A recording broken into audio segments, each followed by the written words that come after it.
Tak, a ako to vyzerá pre mňa? Karta číslo 1. Čo ma momentálne uzemňuje? Čo je spoľahlivá opora v mojom živote? Aj keď je malá alebo jednoduchá. Nové videnie. Karta 2. Čo si žiada moju starostlivosť a pozornosť?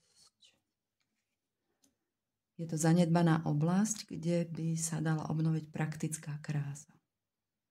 U mňa je to rozkvet. Karta 3. Kde mi uniká energia alebo hodnota? Miesto prehnaného dávania, vyčerpávajúcej povinnosti alebo nejasných hraníc. U mňa je to potláčanie. Čo potláčam?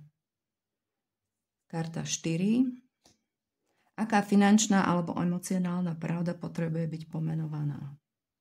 Je to jadrové poznanie, ktorému som sa vyhýbala, najmä v súvislosti so spoločnými zdrojmi alebo teda vlastnou hodnotou. Zmena. Karta 5. Jedna vec, ktorú mám pustiť, lebo je to cez Škorpiona. Teda to, čo už nie je moje. Môže ísť aj o dlh, strach alebo mocenský boj. U mňa je to podmieňovanie sa. Leo medzi ovečkami. A karta 6 mi vyšla. Jeden stabilizujúci návyk, ktorý si mám vybudovať s podporou býka. Stabilizujúci návyk.